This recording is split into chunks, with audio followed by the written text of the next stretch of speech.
Where did there he is? Where'd he go? I literally jumped into my seat and clicked on getting into StreamYard. So history in the making, folks. Nick actually made it on time. Early. Technically.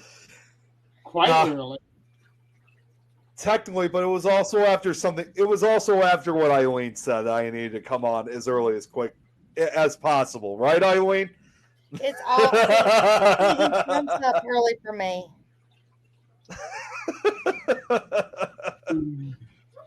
Okay, I'm still working on sharing this out. Hello, Mort. Hello, Carl. I'm gonna go off screen for a second. Hello, Mort. Carl. Hey, Mort. Good to see you. Hello, Carl. I'm sure we'll get a few others. You know what? We might actually be getting another.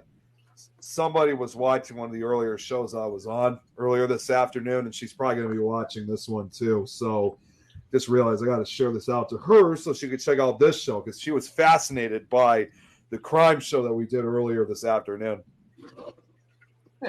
Oh, she's going to find out real quick that this show's you know what? I already said a few things about that. Trust me.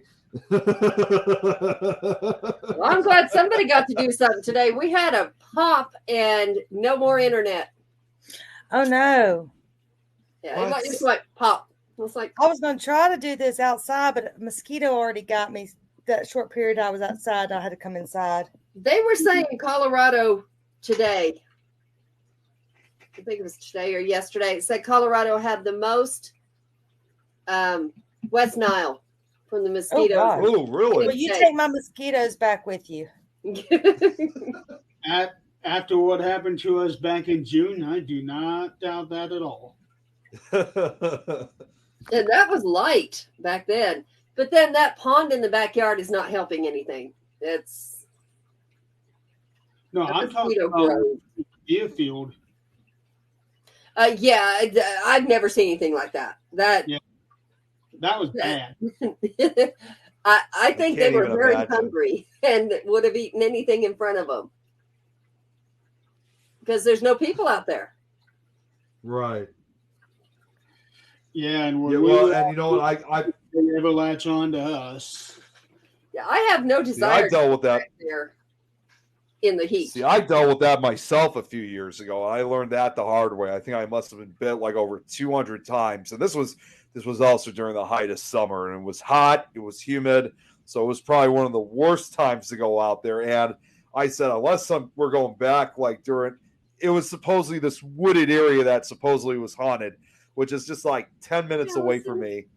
Hey, Allison, good to see you again. Hello. Well, the thing is, it would not have been half as bad if we would have known that was going to be there and put some spray on, but we didn't. What were you saying, Jeremy? Honestly, in this case, Adrian, I don't think the whole can would have helped us out. There was that many. It would have done something. Maybe. I don't know. That was just incredibly bad. It was. I haven't been back. And that's the same thing with this wooded area I was talking about, because I said, unless we're going like during the fall or spring, there's no way I'm going back to this during the summer, because I'm literally like, I had bug spray on. It seemed to have any effect. I even tried spraying at them, and it just seemed like no matter what I did, they just never gave up. That's an interesting concept. Spraying off on the bugs themselves, would that actually work? I don't know if it did, but there were so many. I mean, it was just a swarm of them, and they were literally all over me. They were getting in my ears. They tried to get in my mouth, tried to get in my eyes, up the nose. Oh. They were in my shirt, and and literally when I came out of us, well, I think mine was worse, because when I came out of there finally, it literally looked like I had chicken pox all over me. Well, I mean, with your age, you probably did have chicken pox, but you know. Well, one thing for sure is, as soon as I got home, and funny enough, you have to think. I took a shower before I left. I had to go take another one because of that, just to remove any type of contaminants. It was bad. That sounds just like how it was for us. I'm pretty sure somebody swallowed a few of them that night. I don't see how they couldn't have. I know I did, and Dad. I don't know if he would have known if he did, but he was oh my like, God. See, and I was concerned too. I thought I would have gotten West Nile from all these mosquitoes. Hey, Joanne. Hello, Joanne. That's because he went up the road where he was away from all that. We had command center of those mosquitoes right there with us. I think that hole that we were trying to stay out of is where all the water was, where they were. Hey, Robert. Robert's here. Hey, Robert. Hey to everyone I've missed. I see a few people coming on, but I stepped away for a moment, so I missed a lot. Robert, how are you feeling? How are you feeling? I gotta say, how are you feeling, Robert? It's no, you've been kind of going through a lot at the hospital. Hope you're doing good. Did you come back? Oh, and let's decide to join in. I'll let you do it because I got it this time. Kate. Hi, how are you guys? Pretty good. Great to see you again. Let's put you. Thanks for having me on again. I appreciate it. We're glad to have you back on. Jeremy, she's bigger than you. Can you take you off screen and let her go? We're in your screen. Go. Poor Jeremy. Goes off screen half the time anyway. So. So how are things going, Kate? All good. All good. Yeah, busy, but all good. Getting ready for that big trip of yours? Who's back and didn't have nightmares? Yeah. We don't scare Kate. She knows us. It's okay. We don't scare her. Well, I missed her last time, so she doesn't really know me. So I'm gonna go ahead and say I'm sorry. Lauren's here too. Everyone, do keep Lauren and her family in your prayers. She messaged me today, Nick, and told me kind of what was going on too. So yeah, she's been messaging all of us, but she still wanted me to send them. Any updates, out. Please let us know. We're still doing what we need to do. Okay, so Robert's like burning out the corridors in a wheelchair. Don't they know better?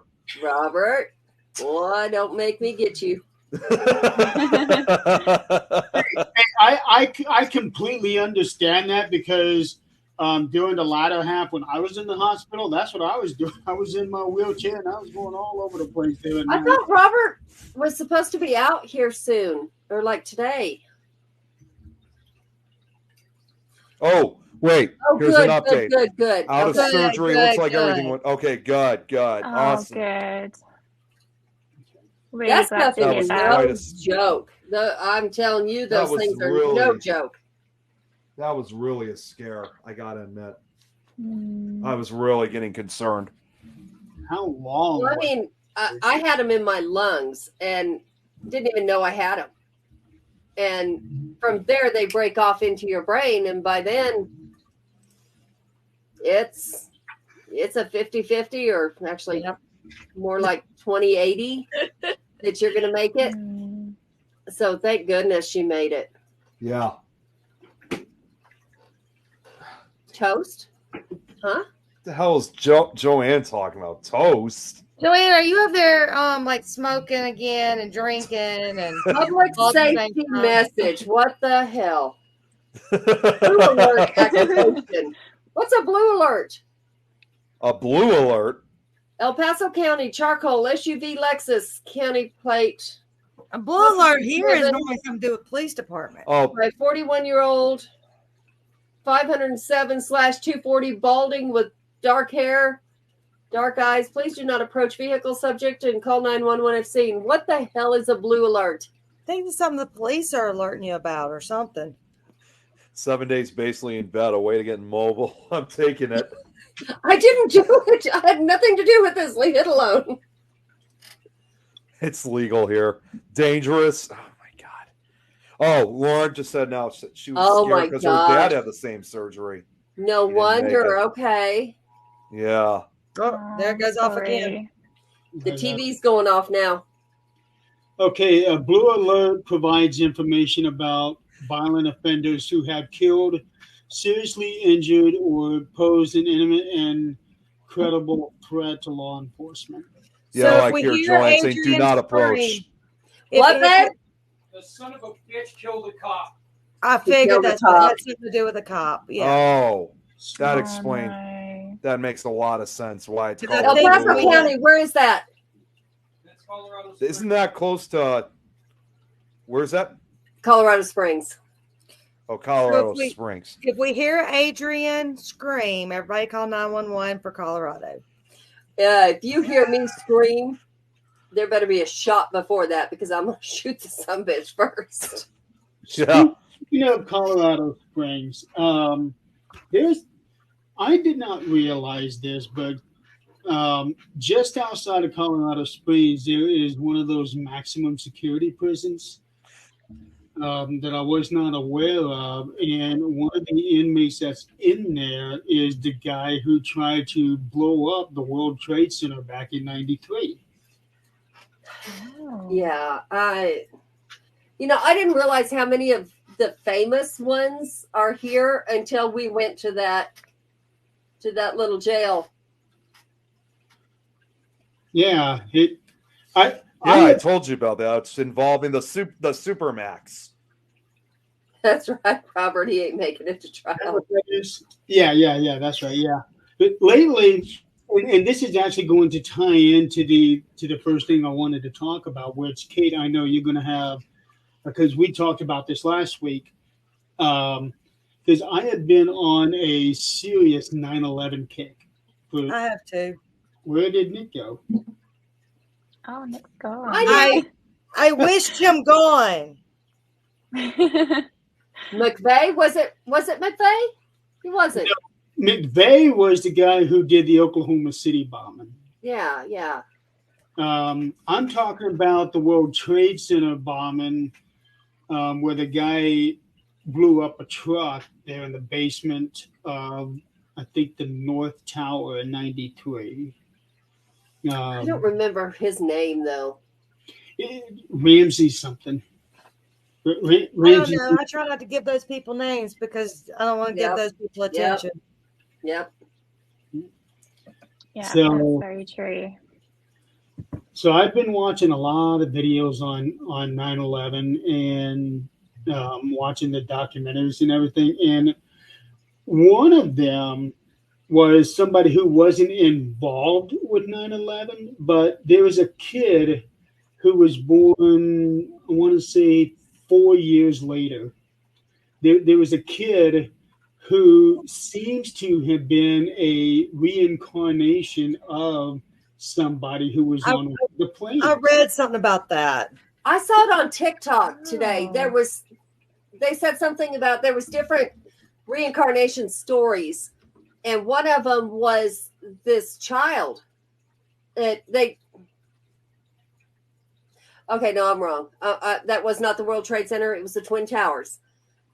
This child, they were driving by, and he pointed and said something about the Twin Towers. Yeah, that is the World Trade Center. Okay. The World Trade Center is 7 buildings. Okay. But the 2 main towers, that's the Twin Towers. Okay. I don't know what's going on with Nick. I told you. I'm pushing him out. Pushing him out. No, but they did. Stay in or stay out? Wait, what? Wait, what are you talking about? You keep disappearing. Because the damn connection went out briefly.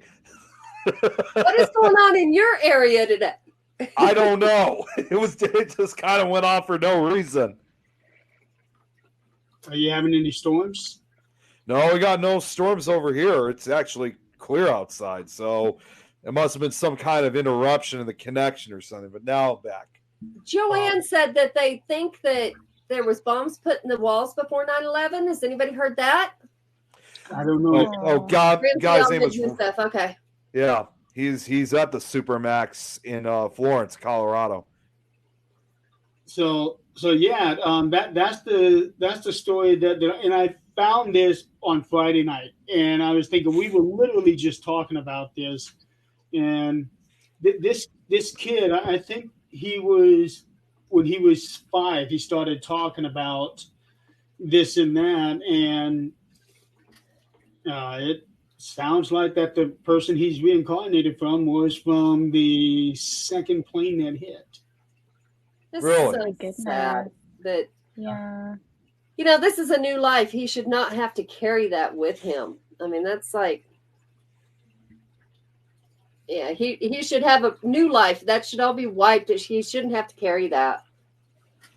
Well, when somebody goes from one life to the next, isn't everything kind of not necessarily erased, but isn't it normally suppressed, if that's even the right word? I would say like suppressed. Yeah. Yeah. I would think so, because, I mean, how many lifetimes can you carry in one lifetime? Because, some of us go through life without having any of that. We have no recollection of anything. Now, we might have instincts, like, we learned something at one point, and we might have that instinct to not do something or to do something in the right moment. But, as far as remembering anything, I know I don't. Never have. Or do you, and you just don't know you remember? Maybe. I mean, but Adrian, we are talking about this life. Adrian, you don't remember 2 seconds ago. Exactly. Isn't that what they say about fears that people have? If they have an unexplainable fear of heights or water, that kind of thing, that it comes out that way as well from previous lives. It could very well be. Hey, I don't know why I have such a fear of snakes that I can't even see them on TV. Like that movie Snakes on a Plane. Oh my gosh. Snakes on a Plane. I've never been able to watch it. You know what? Hey, did I not call this?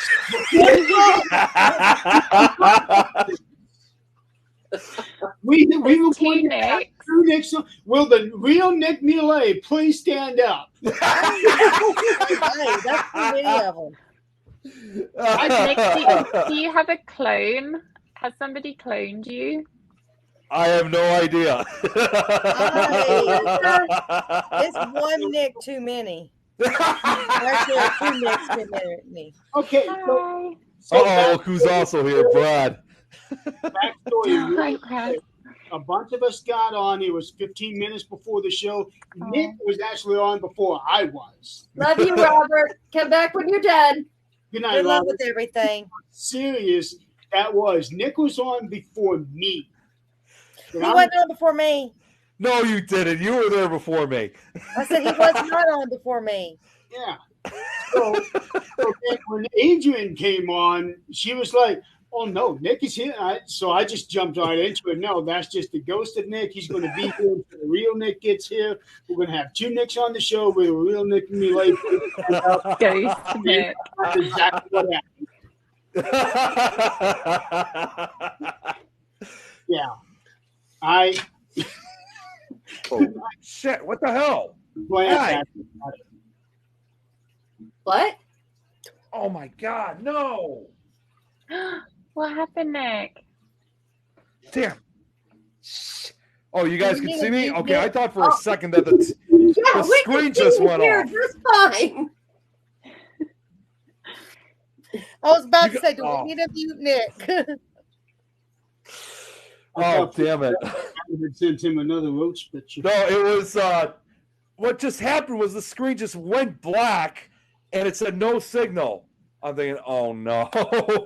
We're good. How are you, honey? Hey. I'm having some real technical issues. I don't know what's going on with the monitor.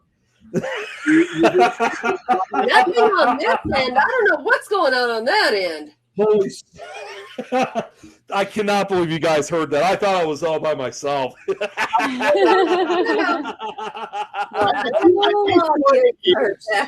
Oh man, I'm so embarrassed. There is a rule that only one person from Chicago is allowed to be on the show. Don't be embarrassed, Nick. Nick, you just gave us more stuff to pick on you about. That's it. Damn. Well, I'm in trouble. Thank you, Brad. Yeah. Shut up, Brad. Shut your mouth. The disappearing Nick hacks, really. Hold on, I'm gonna get off screen. I gotta go let Ziva out. Hold on. So, going back to the whole thing, oh man. Another thing that and this is a popular myth, but there might be some validity to it because there's a lot of people who believe that certain birthmarks is the place where somebody might have been killed at in a previous life, like a gunshot or a knife wound or something like that. Yeah, I've heard about that. I think that's really interesting. I don't know, obviously, really the logic behind it or anything like that, but birthmarks are also seen as quite sensitive, aren't they? So it makes you wonder. I have one at the back of my neck, actually. It's a massive red rash, and I've had it since I was born.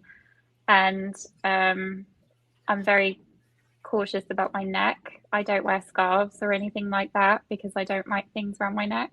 So yeah, I never know. Maybe I was strangled in a previous life, as you do. I don't know if you guys have any birthmarks. It's funny you mentioned birthmarks because my entire life, I mean, you look at every one of my baby pictures, I had a pretty long one on my foot, near my heel. And sometime in my 20s, I looked down and that sucker was gone. Oh. And I had it all those years and it was gone. Like I didn't like to wear flip-flops because it was there and all that. I mean, I wore them because I am me, but I still didn't like to make notice of it. And it's still not there. I can see where, because I know where it was. I can visualize it there sometimes, but it's not there. I have never heard of one that's disappearing. Yeah. It's just, I mean, like I said, you go look at all my baby pictures. It's there. And like sometime I want to say in my 20s, maybe in my 30s, I looked down, it was gone. Yeah, I've had two of them disappear too. Really? Yeah.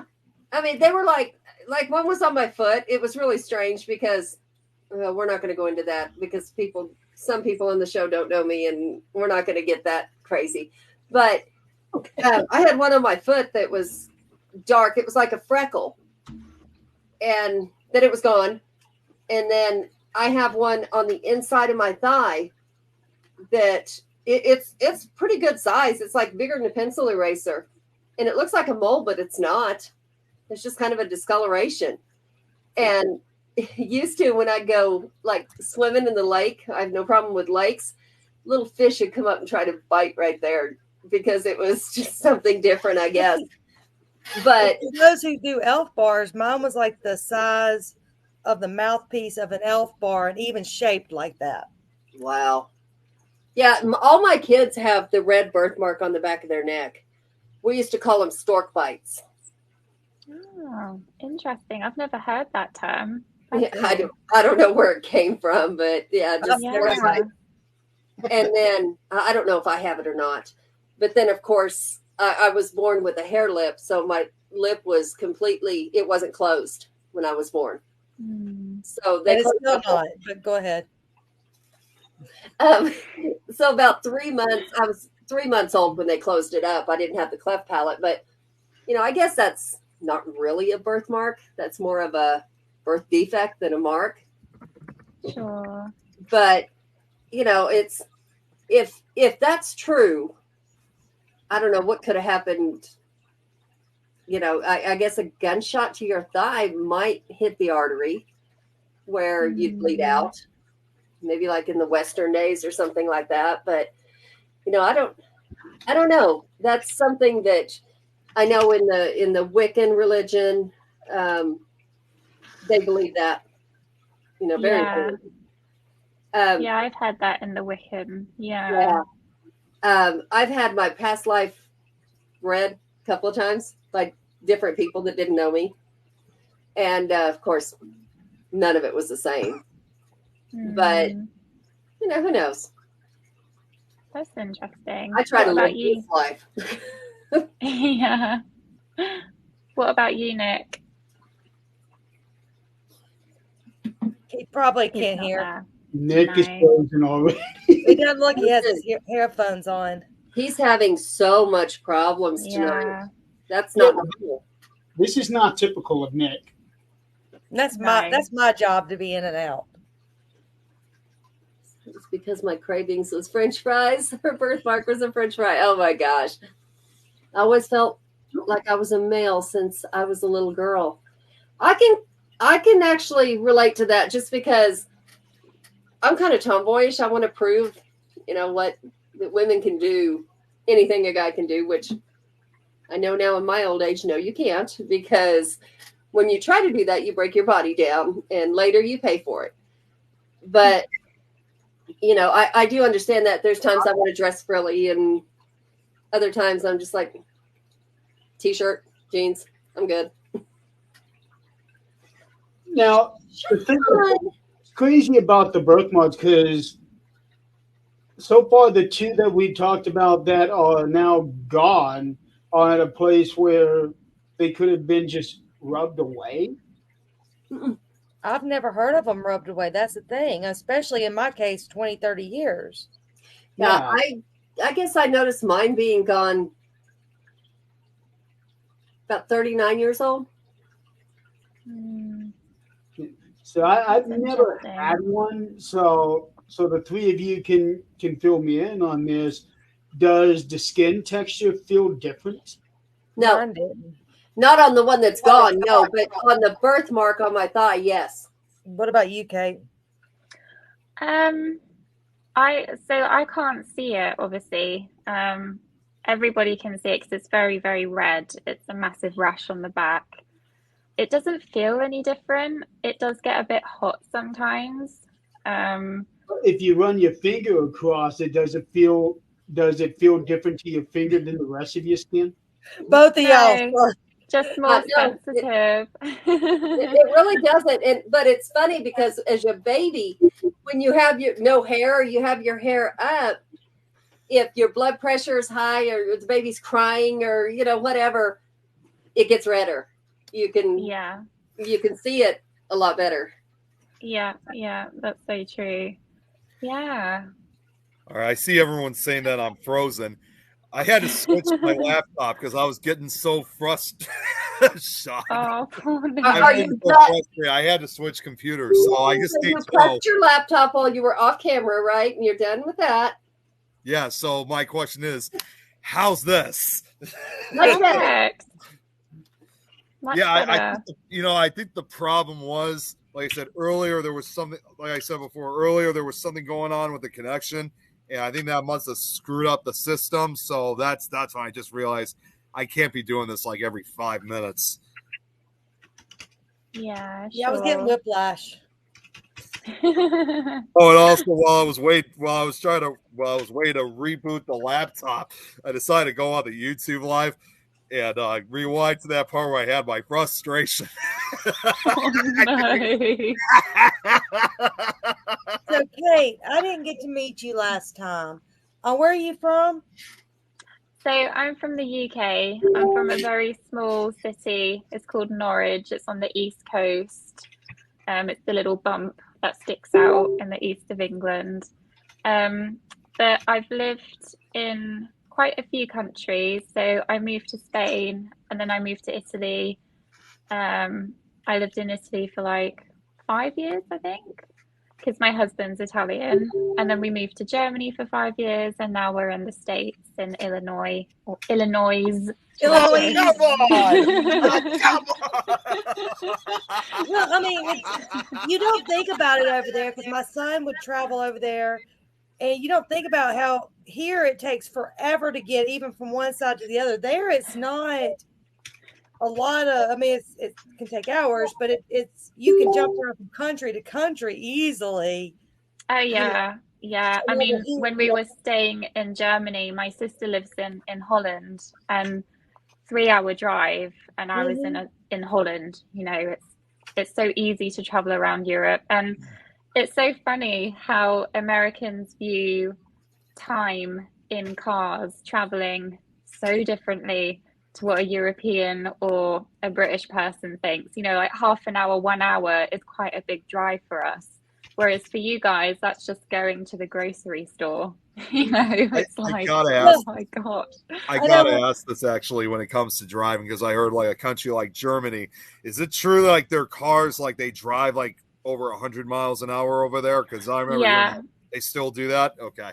Yeah, so the Autobahn, or Are you talking 100 miles per hour or 100 miles per hour? They kilometers. Yeah, I mean, so in Germany, with, I guess you call it the highway or the freeway, like the main road, the motorway, you have so the left in a lane, right? No speed limit. You can go as fast as you want. Just don't get in the way. It's scary. It's really scary, because if you're in that lane and not the other two, and you look in your mirror, you see a tiny, tiny, faint little car light in the distance, and you're like, okay, I've got time to move. You just glimpse and you look back in the mirror, and they're right up your backside, and you're like, oh my God, I have to move. So yeah, it's quite terrifying how fast they go. Nope. I can imagine, because like over here, it's like our highest. Well, I know it varies at times from state to state, but the highest I think for us is like what, 70, I think. 70 miles. Yeah, I was really surprised. Texas had it, I think, up to 80 one point. Okay. Because I would be so happy when I got into Texas, and I'd be like, phew, but then when I try to get back into Louisiana, I was like, oops, slow it down. I'm to slow down. You guys drive very slowly. 85. Hey, Rich. Hey. I gotta give the talk. I gotta give my baby some loving. Now, good night, Allison. I want to go to, and that kind of good night. Harkens back to good night, Allison, and it harkens back to previous lives, and that was what Melissa here is bringing up. Now, when it comes to past lives, if somebody has passed on and they are haunting an area, would it be possible that they might be able to detect a living person's past life? It's a really good question. Could you say that again, Jeremy? I totally zoned out. Say again.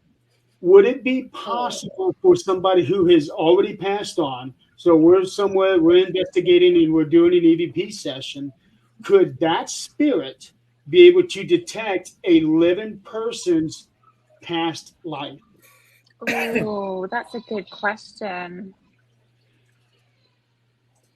So what do you guys think? I need to think about this one. Give me a minute.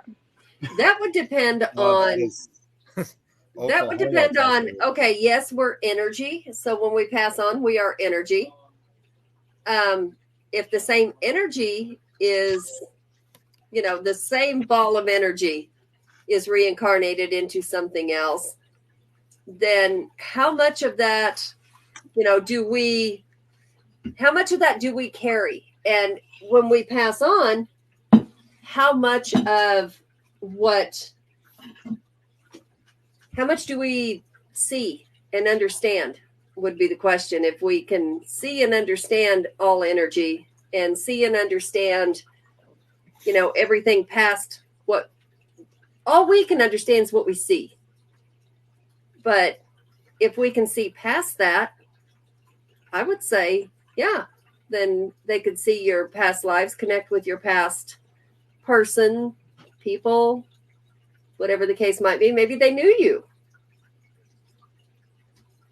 See, that's the one thing I do want Melissa to said do. something interesting. Past life regression, but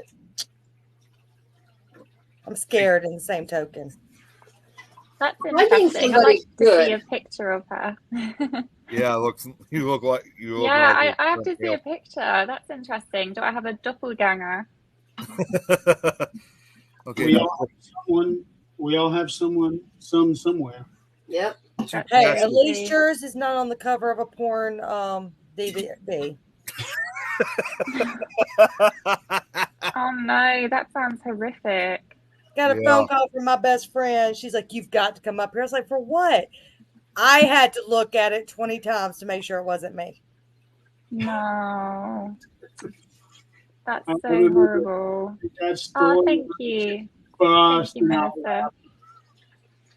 What, Jeremy?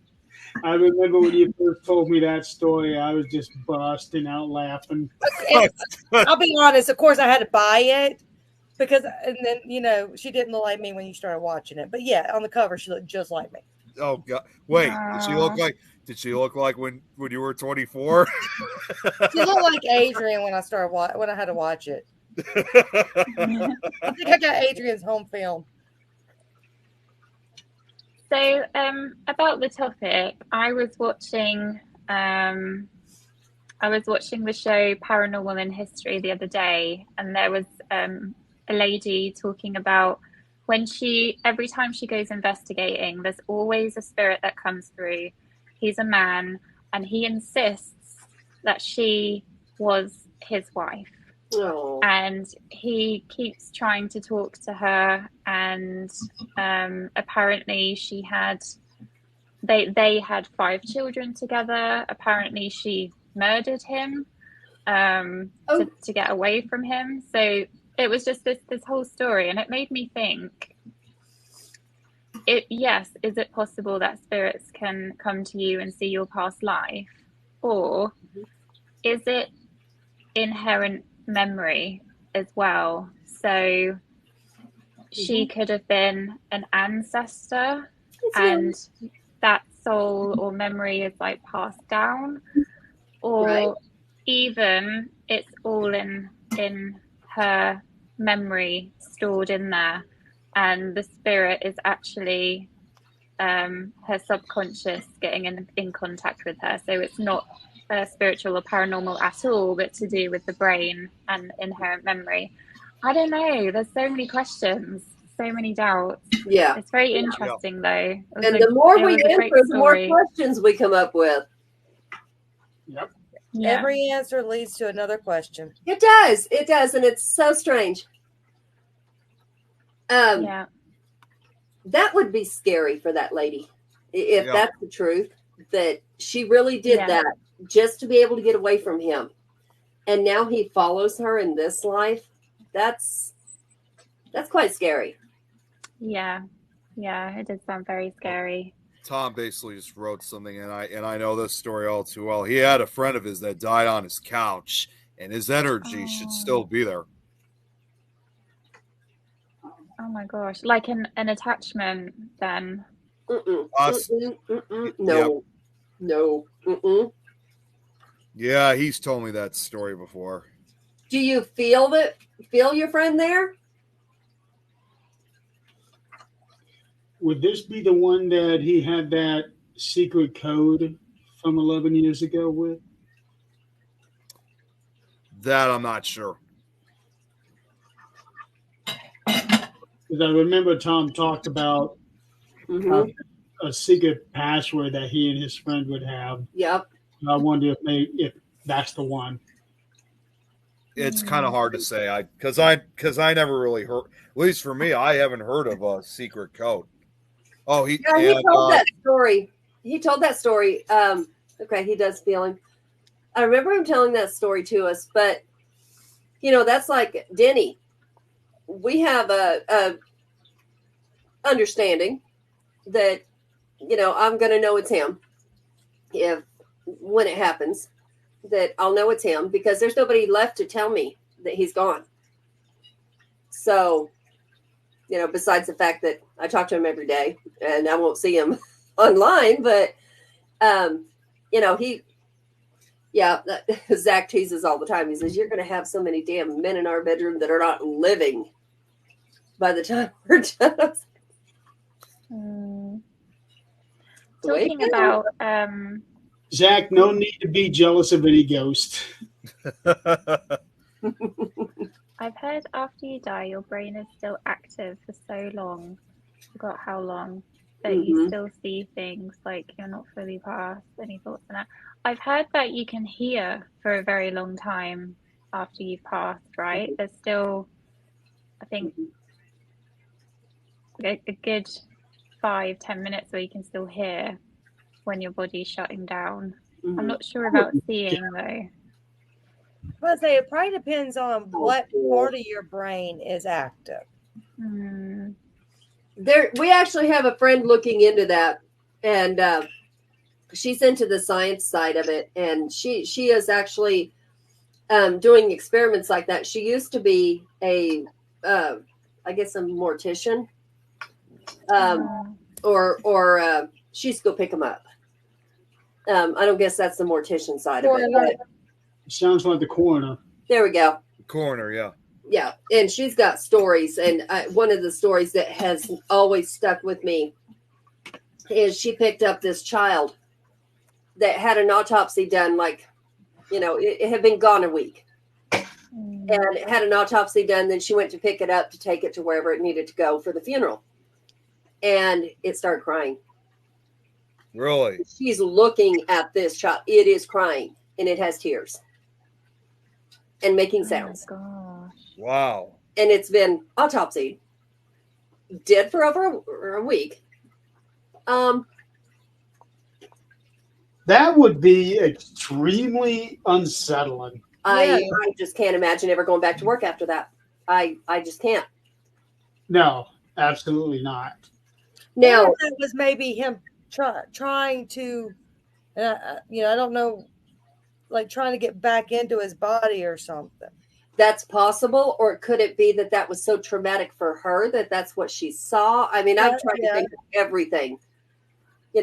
She's a mother, so could that be so traumatic for her that that's her thoughts of what could happen, or maybe that was, what if this was my child, and that caused her to, see things or hear things. I don't know, but that is something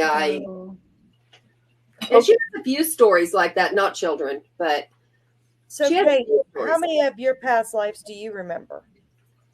Oh, I don't know if I've had any. I'm quite skeptical, but very open-minded.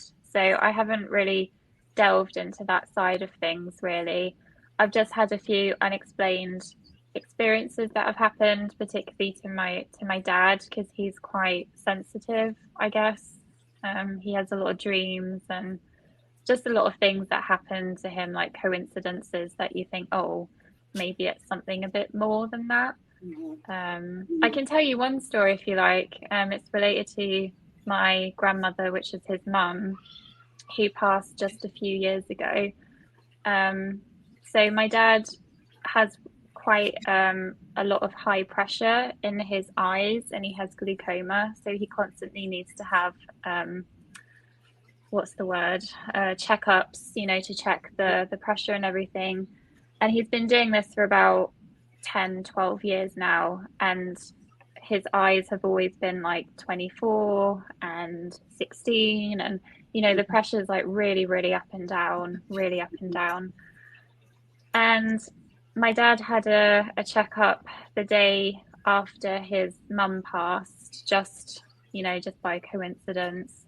And he was going to cancel it. He wasn't going to go because obviously he was, in a state after her passing. But he went and he saw the doctor, and the doctor said, okay, let's take your pressure then. And he said, oh, how are you this morning? He's like, oh, I'm not too good actually, because, my mum passed away. He's like, oh, I'm so sorry to hear that. And then he said, oh, maybe the pressure is going to be a bit higher, because of all the stress and all the rest of it. So he took the test and he looked at the results, and he was really confused. He's like, I'm so sorry, we're going to have to do the test again because this can't be right. They did the test 6 times because my dad's eyesight came, my dad's pressure came back as perfect, 12-12. Oh, wow. Wow. And my dad has it on his records, all of the pressure. And that day was 12-12. And it's like, how is that possible? Seriously. Right. And they've never been perfect Feel since. the difference? Oh, say again, Jeremy? Was he able to feel that difference? No, because because of the grief, I think, because of the grief of his mum passing, and he wasn't really paying attention to his body really. He was just shocked that doing the test 6 times, using a different machine as well, not the first machine. It was just weird. So how has it been since then? Again, up and down, different eyes up, sometimes down, up, down. Like it's never been that way since then. The one and only time that they've been perfect and stable. Wow. Yeah.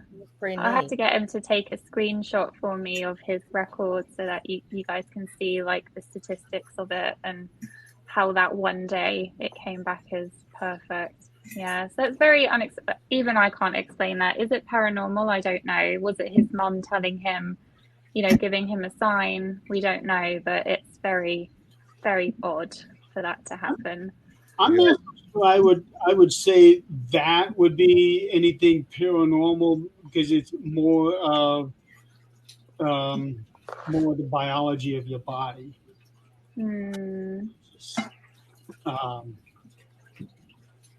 Like the after effects or something like that. That's something to look into. If he was, he was grieving at the time. Yeah. So his blood pressure might have been either really high at the time or really low at the time, and it had been high, maybe all night. And then it went lower, just body just like, okay, I'm done. I can't do anymore. I'm shutting down. Yeah. And, that would be something to look into on like medical records to see if maybe, does blood pressure raising or getting too low have any effect on the that? eyes? Yeah. Yeah, that would be good. I need to definitely talk to what's an eye doctor called? I've forgotten now. Optometrist. There we go. Optometrist. Yeah, about that. Yeah, that would be interesting to know to kind of rule it out. Yeah. Yeah, but that's still very fascinating that's the one and only time. Yeah. Yeah.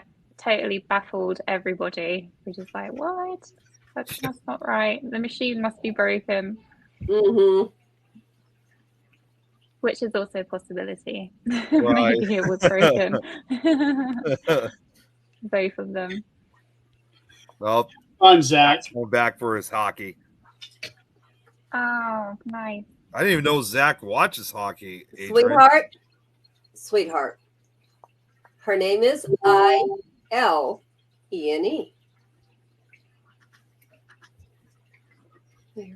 He got 80% of it right, so.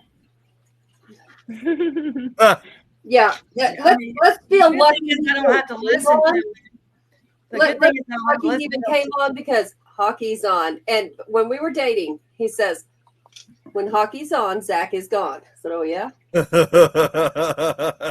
Watch me. That's about how I am when it comes to the wrestling pay-per-views on Saturday. When wrestling's gone, Jeremy's gone. Nah. Well, yeah, you don't have somebody going to hound you, but he's certainly still going to function in this life. Yeah. What's sad is the spelling is right there for him to see. It wasn't. You were gone. Oh, so does it go away when I go off camera? I thought it stayed on. It stays on. It stays on. Oh, it wasn't a minute ago. Oh, I had to go get me some chicken, okay? You got a friend. Whoa. I know the chicken's out. Crap, Melissa wrote it Don't even down put that right up, Nick. Don't Oh, even what? put that up. Oh no. Okay, never Yeah. mind then. No. Yeah, she doesn't want that read out loud, so don't even put that up. Just read it from where it's at. How about you need to message me when we're done with this, Melissa? Yeah. And honestly, I can't even get the rest of it up because even if I wanted to, because you could tell that she typed more than just that. Mm-hmm. No, because if she did, then there would be like a more. Yeah, I think she might have ended that there. It's possible, but I know like when you send a message or a comment on StreamYard, there is kind of a limited amount of it that you could send. Because if you were allowed to make a larger paragraph like that would cover almost the entire screen. I just looked on my profile. Hello, Jeff. Goat is on my profile. When you're commenting on my profile, the comments are not going to come up to StreamYard. So anybody that's on my profile and watching, we are not ignoring you. Just whatever reason your comments are not going through. We can't see you. Yeah. That explains why I didn't see Jeff then. That explains so much. Who Goat? I'm still here. Because usually he's on usually one of the things pages. Yeah, usually I see him. Wait a sec. I thought usually he messages through his YouTube account, but then again, we can't broadcast on the YouTube page for a while. Nope. Yeah. Okay. Oh, did you guys get banned? Melissa, no. About a week or so ago. Melissa did write quite a bit more. It just didn't come all the way through. So I'm seeing the whole thing now. That's what I mean. Yeah. That's good. I'm going to talk to her after the show. Yeah, we got to kind of put in a simple perspective, Kate. It was something, Jeremy. How can I explain it without us getting banned on any other platform? Was there lots of swearing in it? Mm-mm. Oh, it wasn't that either. It was. They don't care because otherwise we'd been gone a long time ago with me.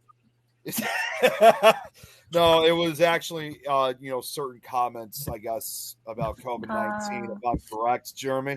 Oh, yeah, they're very sensitive about that at the moment. Yeah. Mm-hmm. Somebody stated a fact. They stated a fact. And you get saying it's misinformation. Yeah, they don't like that. Yeah. So until this ban is lifted, which I'm not really sure. What was it, like a month or so, Jeremy, or how long? Technically, I can start uploading videos on Tuesday night, but I'm going to wait until maybe even December before I start putting anything up, and that'll get rid of all the strikes. Yeah. Because they're also saying. Go ahead, Kate. Go ahead. I just wanted to ask Jeremy a question because I'm very curious to know what has been one of your life-changing experiences where you thought, yeah, I believe in the paranormal. Shit.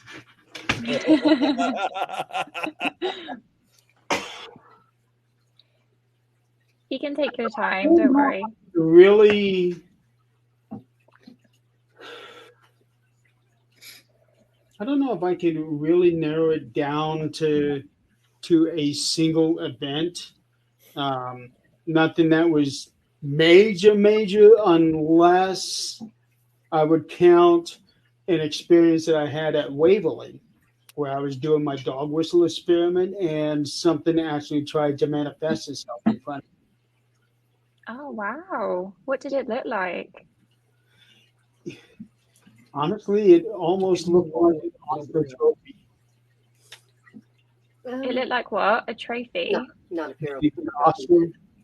The Oscar Award trophy. Is there more beer upstairs? You want to know? No. It looked like that kind of an outline. Oh, and okay. She might have just shifted. Right. Okay. That's interesting. And how did you feel when you could see this thing manifesting? I was getting excited about it, but then it just went away. You can't see me. So Wow. it And do you was think like, it was the vibration of the whistle? I don't know. It was either the second or the third time I had ever used it because I was experimenting with it to see what it actually does. And this is 3 years ago, 4 years ago. Mm, I did this, and I'm still doing experiments with it to narrow down exactly what it is, what it does. And I'm trying to narrow it down to a range of frequencies of what I think is going to happen actually happen. okay, that's really interesting. Really interesting. I actually can't stand the death whistle. It actually makes me feel physically sick when somebody blows it. This is the dog whistle that I use. So Now that's the dog whistle. Okay. I do have a death whistle as well. The I've only death used whistle. that maybe twice in the time that I've had it. Right. But for something like that, that would have to be done in specific locations. It can't just Right. be willy nilly wherever. No. No. What specific locations should they be? Anything that has Indian burial grounds, Okay. either that or an area where there was heavy, like Indian battles, but not necessarily burial grounds, but where Indians used to live, or where they would have some of their battles. Something that was significant enough that would leave some sort of an imprint, or like residual energy, not necessarily um, residual spirit, but it could just be energy from an event happening there. But it doesn't necessarily have to be a burial ground per se. Is that a good idea though? Because you're kind of waking up that energy. Is that safe? Well, that's the whole point of trying to figure that out, if it really is or not. But outside, it's not safe. But I do know that there are some people out there who are This idiots doesn't affect me. that will go out there and just do it, just for the hell of it, and they end Yeah. up paying a price for it. Right. It almost feels like you're, I don't know, I strongly relate that to like a curse. It feels more like a curse doing that. And they're not happy about it, I don't think. I don't know, I just get really bad vibes from it. Yeah, but you would definitely have to do what you could to make it like a controlled situation. But so far, I haven't really had that. But I have used it a couple of times, but not in that way. I see. If that makes see. sense. So your first experience, you said, was the dog whistle. Is there a second? Because I'm like super interested. Are you talking about the experiences that I've had? Yeah. Well, the very first experience that I had with it was actually at the Old Lake County Jail. Right. And when I used it, I had a young man with me. He was a part of the team at the time, and he was filming. Standing right next to me, I was using the whistle, and within a minute, he got scratched on the back of his neck, and it was deep enough that it actually drew blood. Oh, wow. And it wasn't a bug or mosquito or none of that? No. This was February, where it was 15 degrees. Oh my God. Wow. Jeez. That was when I used the whistle for the first time. And then March, I think it was March. Yeah, it was March, because I was invited by another team that was going to Waverly. The team was from Massachusetts. Right. And I used it that night. And that's when when something tried to manifest itself. It tried to use whatever energy that it did have and show itself for half a second. That's super interesting. Well- Thank you for sharing. I've always wanted to ask you. Well, real quick advice, because Brad just wrote this down. If I know you say you don't like the dog whistle, Kate, but if you ever did decide to try it out, never do the dog whistle at an outside location, because a few people actually learned that the hard way. We didn't know we had to put warning signs on things. It never No. thought that I would actually have to warn somebody to never use it outside, but apparently I do. Yeah, it was. I don't know if you ever heard about this story, Kate, but there are a few investigators that we know. They decided they were at a cemetery. I think it was a Right. cemetery after dark, and they decided to try the dog whistle there. Well, they definitely got something's attention, but it was not any type of spiritual activity. It was coyotes or wolves Oh or something. no. So they were in a lot of Honestly. trouble. I mean, that's just common sense, isn't it? You Seriously. would think, but that's the same as the shampoo bottles have "do not drink" on them. Yeah. Yeah. Well, Yeah, one time I was using the dog whistle because I've been testing the theory out after Jeremy showed it to me, and I can't use it when my husband or kid are around because I guess they're dogs. But I was upstairs in an old, historical home, and I started blowing the dog whistle. Never dawned on me. I knew it was like this, but it just didn't dawn on me. The window was broken. So next thing you know, the coyotes were getting closer and closer. Sick. Oh no. I've never heard that story before. Yeah. So plainly put, if you're going to use that whistle anywhere, make sure you have a good barrier and things under control before you even start using it. As well as good windows. Things can go awry very quickly. Yeah, so if you do it the wrong place at the wrong time, you will, trust me, you will be sorry. That's something people that look for the dog man. Yeah, well, that's actually kind of a good point. Yeah. Or werewolves. There you go. There's a reason behind it. I mean, whether you know it or not, and Kate, I don't know if you know this, where we are, we're actually just an hour north of a town that actually it does have its own dog man, which is probably one of the most notorious ones. It's called the Beast of Bray Road in Elkhorn, Wisconsin. So imagine using the dog whistle there. You might get the most famous dog man there. That's the Beast of Bray Road. Oh, nice. Is it, you see, I don't get the description of dogmen. Is it just like a really hairy man? Or is it? Dogmen, basically, from a far distance, they sometimes do resemble like that of a Bigfoot, but in closer retrospect, they are described as like human dog like hybrids, and they're huge. They're usually about 7 to 9 feet tall. Sometimes it's black or brown, shaggy looking hair. He may have like a dog or wolf like muzzle, pointed ears, yellow eyes, and at times. So it sounds like a variation of a werewolf. It's very much like a werewolf. And in the case with the Beast of Bray Road, that's often been dubbed as a werewolf. But in spite of that, nobody has ever actually reported seeing the Beast of Bray Road like transform from human to wolf or vice versa.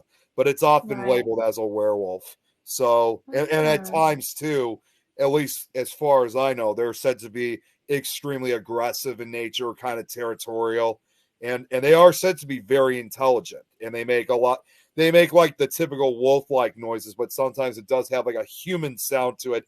And also much like Bigfoot or skunk ape, they usually are associated with the foul odors, and as we all know, there are no showers or baths in the forest or open farmlands.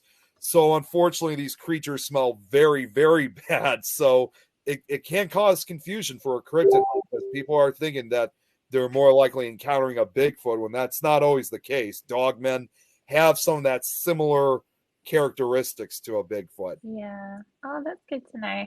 Yeah, it just gave me flashbacks to, I don't know if you guys watched Are You Afraid of the Dark on Oh my God, Nickelodeon? that was a show I grew up with. Yeah. The same. Do you remember the one with the werewolf next, like opposite them? The guys that moved in. Are you talking about the old series or the new series? The old The one from series, the like 90s. 90s. Yeah. That came out a year before I was born, so that's an old show now. I think I do remember that episode. It was because I remember, oh my God, I saw so many episodes. Man, some of them were really scary as hell.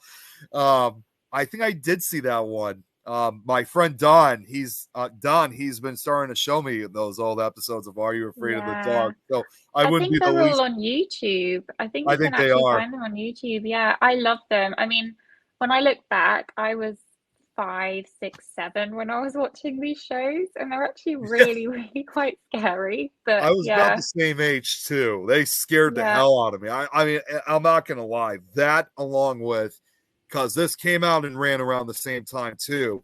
That along with the X-Files, I think those were Oh, Oh, I yeah. love the X-Files. yeah, those two shows. And among a few other things, I think were among the. I think that's pretty much what actually introduced me into the horror genre. Yeah. So The same. Just the intro was terrifying for I also Are You had Afraid the, of the Dark? Files Yeah. was brilliant for his time, even now. Yeah. Yeah. You know, I even have, believe it or not, the because I got a Halloween music list, and I have the theme songs to both shows, like the introduction for the X-Files and also it wasn't really music for the intro of Are You Afraid of the Dark, but that I love that end theme that they used. So I got both of them on my phone. It's just that simple keyboard sweep is what I consider the sweep, to get those notes one right after the other. You only need to hear 3 of them. You know exactly what that is. I'm actually surprised, even though Are You Afraid of the Dark was on Nickelodeon. I'm actually surprised our parents got to let us watch the X-Files, because there were also some episodes that, as scary as they were, some of them were pretty violent too. Well, the X-Files was never exactly catered to the children.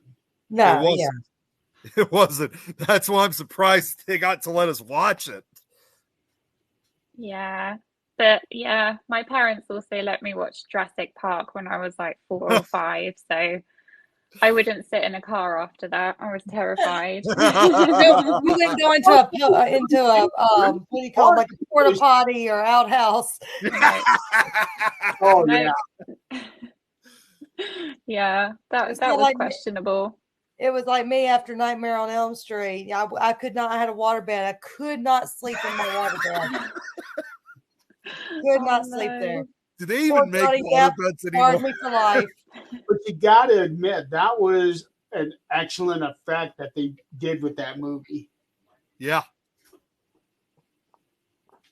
It was on YTV Kids shown here in Canada. I thought I remember hearing it was on a show like Are You Afraid of the Dark was on a couple different channels throughout different countries. I know over here it was on Nickelodeon. I heard they rebooted the show, but from what I remember hearing about it is that it's not as good as the original series. Well, what they did with the new one is that it's more serialized. The one that just came out on DVD that I got, it's 4 or 5 episodes, but it's part 1, part 2, part 3 of the same story. Shot. Yeah, that was back in the day, like when you had to record everything like on a VHS tape. Yeah.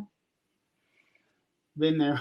Been there. What's wrong with VHS tape days? They have a new Goosebumps series coming out. Why am I not surprised? Interesting. They do. In fact, I watched a couple of short documentaries of it where they talked about all of the Goosebumps books and the Goosebumps series, like Goosebumps Presents, Goosebumps Horrorland 2000, all of those. And there's actually about 30 books that have never made it to print. but it's never been proven if they were actually written, but they were talked about. They Really? were planned, yeah. And yeah, there is a new Goosebumps series coming out, and I think that the series actually is going to be like how X-Files was, where you got your main character in all the shows instead of the old one where it's somebody different each time. Oh, That's really okay. interesting. Yeah. Oh, and Tom makes a good point. We're actually going to be doing this upcoming Sunday. We're going to a special movie screening of The Exorcist this upcoming Sunday for the 50th anniversary of that movie. We're doing it also right before the new one comes out. Oh, that's so cool. You missed the part where he said you're going to need to bring a new pair of shorts. No, I just said that. Bring that new pair of shorts. I'm not even wearing shorts anymore. This is my long pants season now, so it would have to be a different pants, but I'm sure I'll be fine. Is it because you're gonna like poop yourself? Like, because they do have pads for that. I don't know what he's thinking. I don't know what he's thinking, but I hope that I don't need to do that. Tell the truth. He's going to once he sees that spider walk. Oh my God! Actually, just wear an adult diaper. You'll be fine. Yep, yeah, just have to say that. Now, Nick, I do have to ask you this 50th anniversary, is it going to be the original theatrical screen that they're doing, or are they going to be putting in the extra scenes, like the very beginning of it, where they're, in Egypt? Yeah, Egypt. I'm not sure. They never really gave too many descriptions, but maybe since Tom's watching, maybe he can answer that because he might know better than I do. Teenage werewolf, something like that. And you know one other thing about that movie, by the way, which funny enough, Don wants to talk about that for his next episode of Fear Fans. There are websites out there who are suggesting people because I guess to have a more creepier experience watching that movie is that they suggest that you should try to watch the film in black and white, like change your screen coloring and switch it to black and white because they say it's said to be far more unsettling under a black and white screen. Yeah, I tell you, a movie I loved, and it wasn't like scary. It was because y'all made me think about it, Adrian and Melissa. Remember Teen Wolf with Michael J. That's Fox? what we were trying to do. I said Teenage Werewolf. But that wasn't from the 70s. And he wasn't. Wasn't it originally from the 70s? Not when it had Michael J. Fox in it, but I think there might have been something. I think it was one before that. Oh. I just not Little House of Horrors, because that's the movie about the giant plant. No, it's not the first time they made a movie like that. Leprechaun was mine that I. Oh, Leprechaun. That was one I had a problem watching. Speaking of, I gotta say, since we're talking about these different series and different movies. Speaking of which, and Jeremy, I told you guys this in the chat. If you guys don't mind, I have a little video I'd like to share. It's just 30 seconds. It's kind of like a trailer, if you will. And it's I just have to say, Nick, that's amazing, but I have to go now. So you're gonna miss out. I will still watch it on my phone. I've got the cat sitter coming round, so the cat sitter is coming, and but it's all good. So really looking forward to watching the video. Thank you so much, everybody, for this lovely live. You too. It was really, really nice to talk to everybody, and thank you. I will speak to you guys very soon, and I'll watch your video. It's always awesome having you on. So we'll have you on again real soon. That would be great. Thank you, everybody. Thank you, Jeremy, as well. Thank you so much. Take care, Kate. Good night. Good night. Definitely. Good night. So the video I have, it's for my upcoming series, if you will, seasonal series that I'm going to be broadcasting really soon. There's no date yet, but I did say it was going to be sometime in October. It is a preview for my Scary Stories Presented in the Dark series. So hopefully you guys will enjoy it. I haven't gotten this tested, so let me know how it looks and sounds when it's done. All right? Okay. Here we go. The Scary Stories host would like to apologize in advance for scaring you to death this fall. He also would like to apologize for everlasting nightmares, unexpected laughs, and constant paranoia, but that is such another issue. Scary Stories Presented in the Dark, coming this October to several paranormal networks.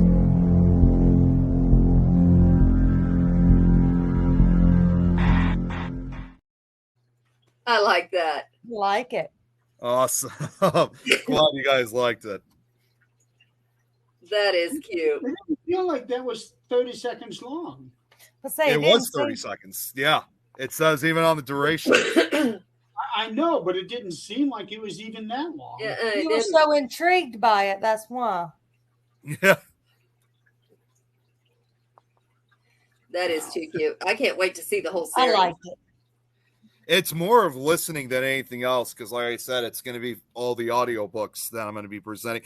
However, I am going to try to make a few videos in between because I already did make an introduction of the series. I don't know if I'm going to be broadcasting exactly every single time, but I will be eventually whenever I have a day available and I'm probably going to have Don help me out. I'm going to probably make a few videos, like intercuts, if you will, of me as my character, the Scary Stories host, as like presenting the stories, very much just, again, kind of in a way paying homage to, like, you know, the Crypt Keeper of Tales from the Crypt or the Creep Show, that kind of thing.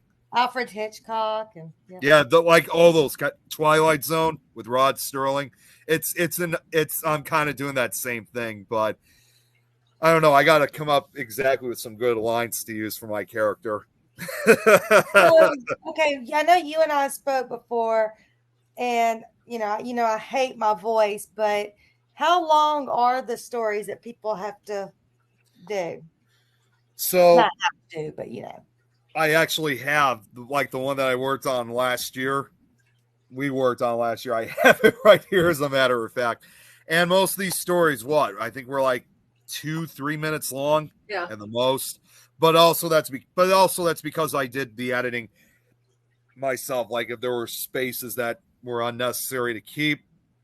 But the current book that I'm working on, which I don't have with me, it's upstairs, which is Nightmare Soup 3 Midnight Snack. That one's going to be a little bit longer.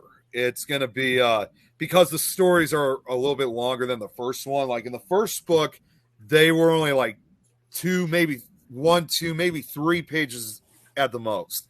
In this next one, it's going to be about 3 to 6 pages. I don't mind trying one, but you got to find one that works with the Southern accent.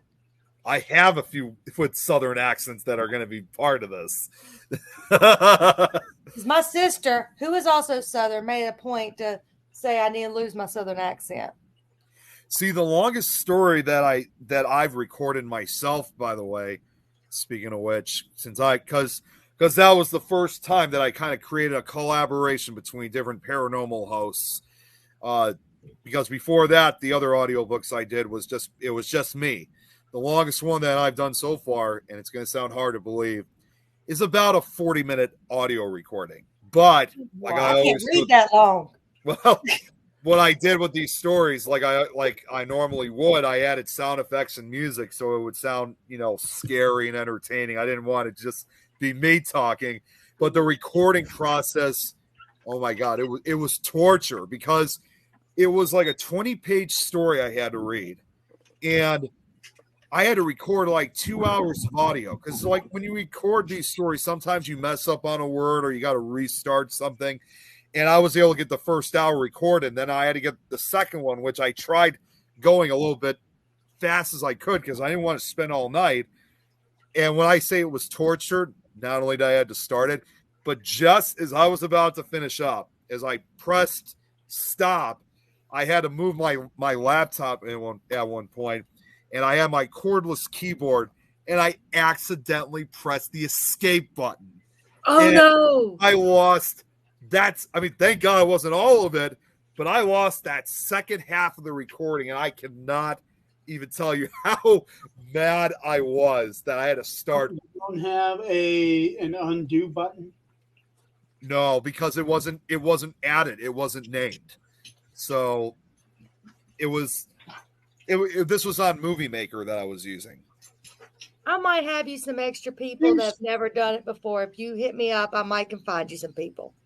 There's an undo button there on Movie Maker. There is, but if you're recording something, if you haven't like officially named it and added to a file, it's not considered an undo then, because it's not.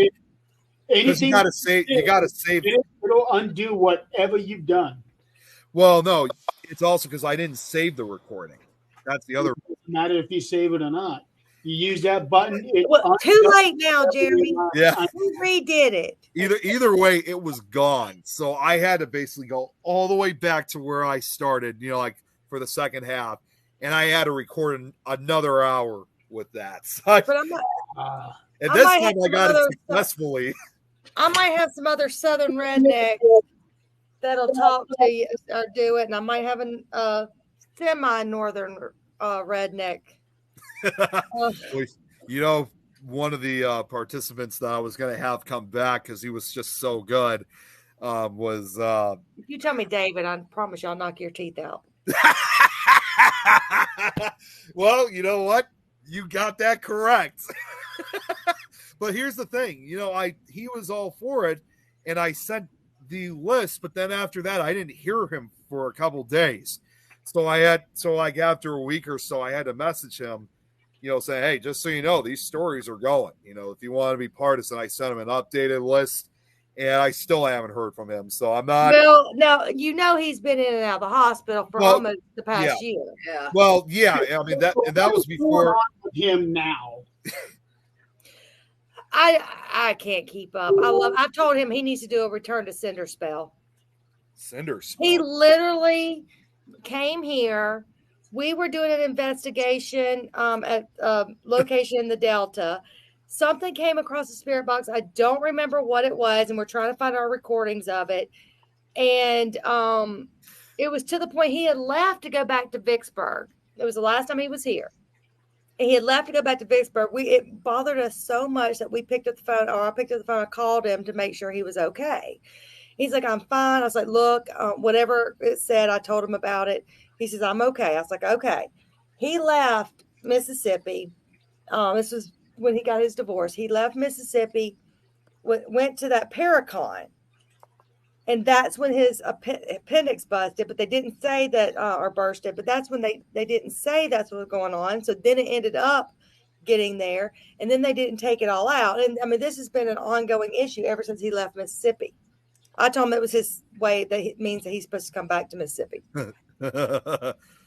Well, and when I contacted him, I mean, this was before he went to the hospital. So when I saw that announcement that he was in the hospital, I thought, I didn't want to try to be mean, but I'm thinking, I really would love David back to record with his voice, but I don't know if he's going to be able to do so if he's having a lot of this, because I'm trying to get this audiobook project done as quickly as possible, especially before Halloween. Well, you've already got my story. You already got yours. Adrian, I know you're still waiting until the whatever remaining stories are left. Yeah.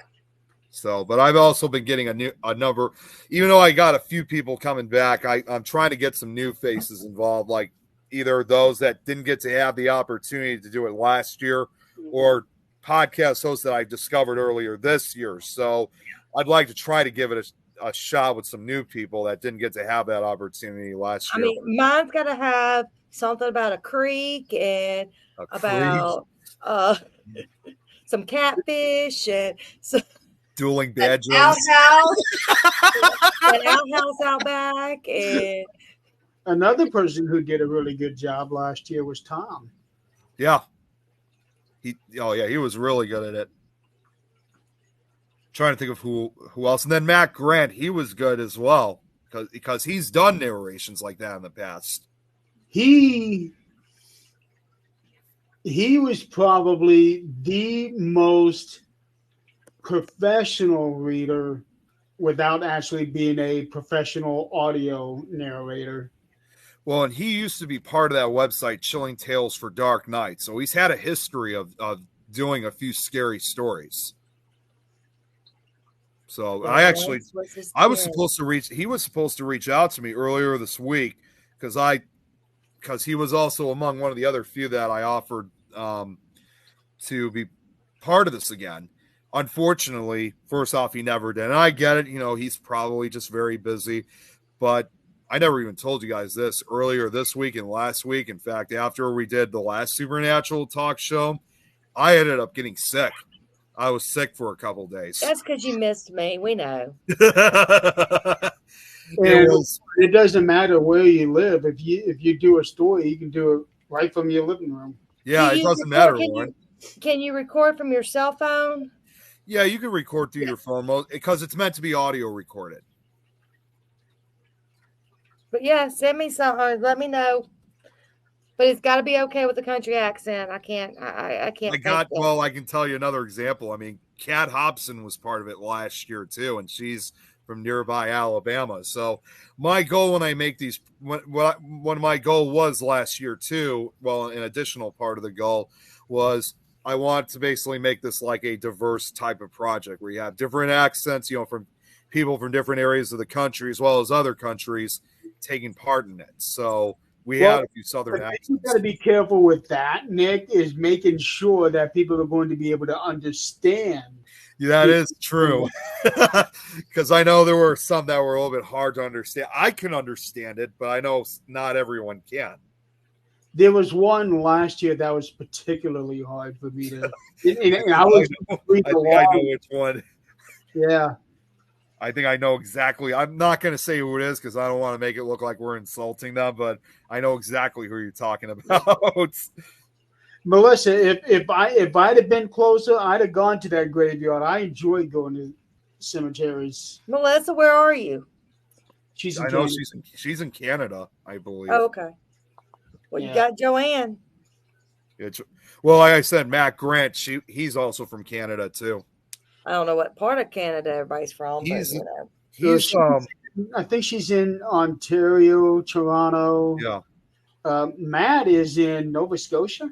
He used to live in White Rock, British Columbia. That's like on the west side of Canada, but now he lives closer to, I think it is Nova Scotia, because he lives closer to, and Melissa might, into the other. Well, I was going to say, and Melissa might actually help me out with this. He lives closer to Halifax. I don't know if that's in Nova Scotia or Prince Edward Island. Melissa, would you happen to know? Nova Scotia. Nova Scotia. Okay. It sounds like it, yeah, because I've heard of Halifax several times. I think that is Nova Scotia. I could be wrong, but oh wow, Melissa's close to a necropolis graveyard.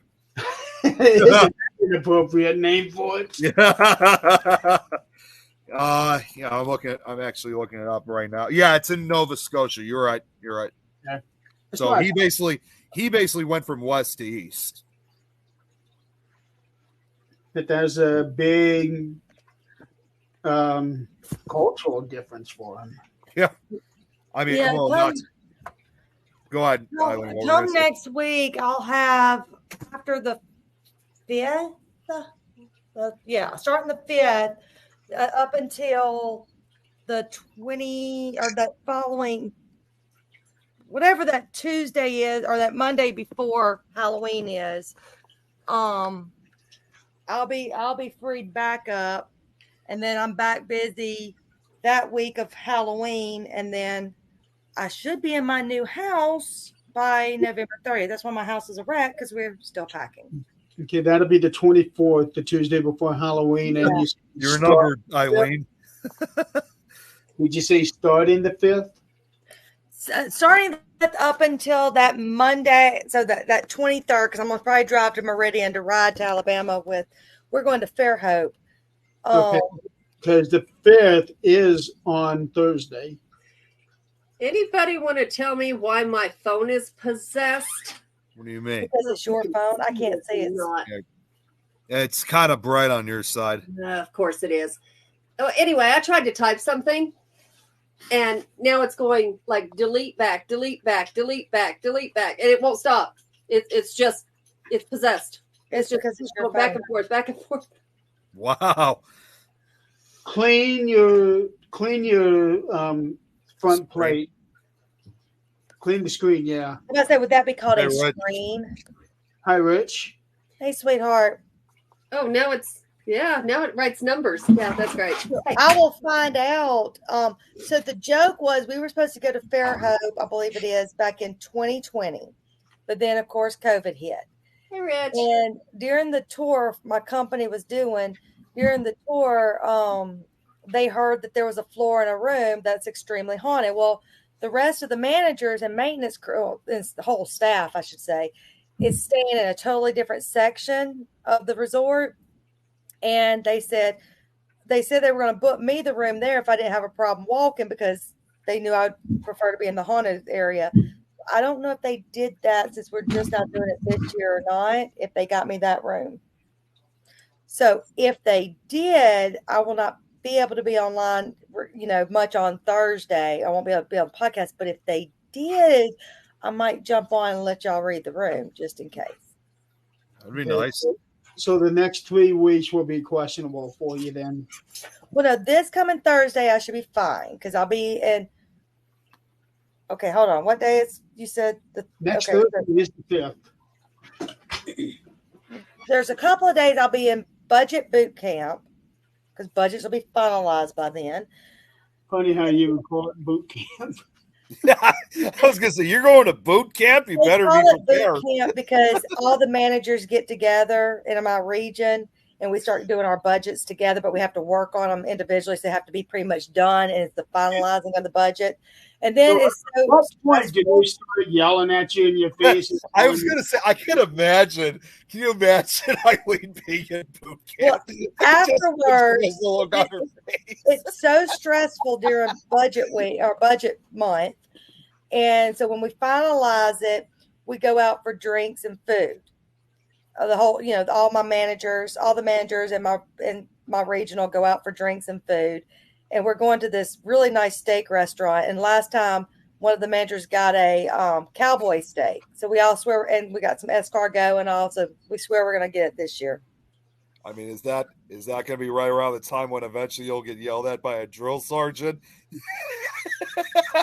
I don't know. I'd rather my boss and I, we have a totally different relationship because we were both managers at the same time, and then she bumped up to my regional. So we have a totally different relationship. So I tell her all the time she scares me when she's nice to me. Because that means I've done something wrong and she's trying to figure out a nice way to put it.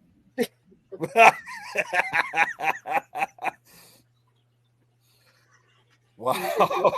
Look, I've been doing this job since 1999 and I still hate budgets. Yeah. I mean, who doesn't, honestly?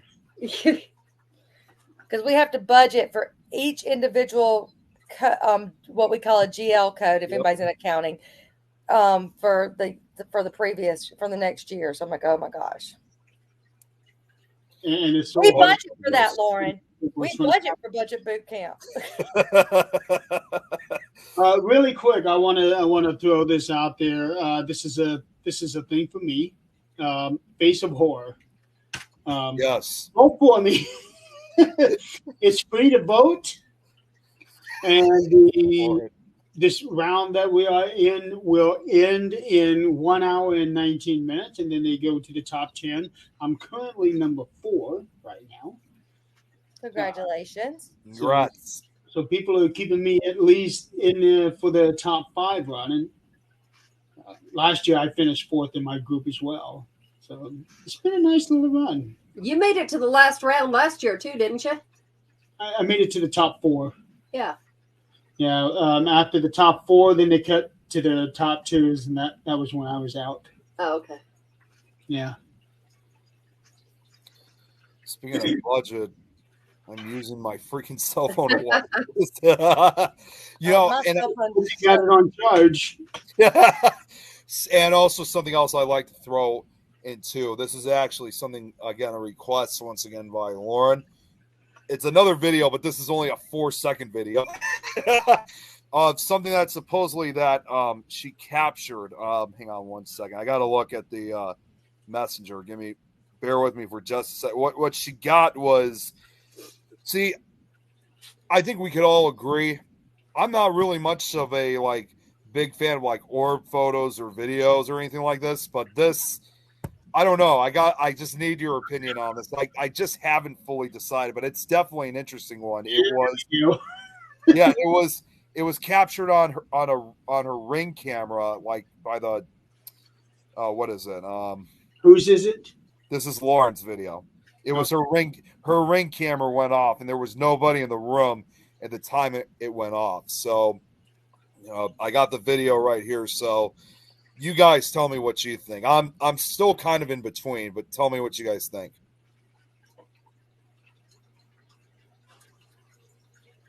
Well, okay. Is there a vent that would be blowing anything up that way, like under the couch, under? Play it again, Nick. Okay, Play it a couple like of I said, times it's a 4-second video, so it's really short. See if you can play it on loop. I don't know if I can. I don't know if you can on StreamYard. Because I'm trying to look and saying, how long, Lauren, before anybody left that room? I would say that's probably just a ball of energy. Because there's no other dust there. No, there's nothing not. else falling. I already did say that I know it's definitely not dust or an insect, especially how perfectly round. Yeah. You can now, I will say that on our cameras here, I have caught an insect that did end up coming out round. It looked round, but it flew, of course, like an insect, not up. Nikki's got a phone call. Oh my gosh, Nick. Girlfriend. No, it's not. No, it's not. Hey, girlfriend, your boyfriend's cheating on you with us. Lauren's saying no one was in the room for hours. Okay. See, I'm looking at it. It's coming from like the curtain and the chest. She said the orb was as big as you could see on the video. So tell you, well, let's play it again, just from another viewer's perspective. But see, the curtains kind of moved, or is that my imagination? Let me see that again. I didn't notice that. It might be just the way the ball is, or the well, it looks like the video was also. I think she was recording. She probably must have been recording because you can see the videos kind of moving around. So I don't know. Send that video to me. Okay. I'll play with it while we are on the show. I think it's the background from the thing that made it look like the curtain. What's interesting is it's pulsating. That's why I said I think that's why I thought the curtain moved, because it pulsated a little bit right when it came out. I'll send it to you right now, Jeremy, so you could see. You could try it out for yourself. Yeah, I'm gonna since we're on the show, I'm gonna play around with it. See if we can get a better view of it. I do not want to be packing. How much do you have to pack? Well, I got to pack for this weekend trip. Then I got to pack, but then I got to see what I'm just going to leave in my luggage for the trip in a couple of weeks. Give Scotty a big hug for me and hump his leg for me. That's what you get. I'm going to you know what? his butt and hump his leg at the same time. There you go. This is from me. This is from Adrian. Eileen, put it this way. Once he starts doing that to you, you'll forget all the stress that you have of packing. That will be a million miles away. No, you wish you were a million miles away. I'll have my car, or have Michael's car, I should say. And where we're staying, there's a curve, and Michael likes to drift in that curve. So I told Michael, and of course there's a awesome. Remember my fudge stickle daiquiri? It's right. Now, Lauren's also saying too, the camera was on a shelf. She was upstairs and heard it go off.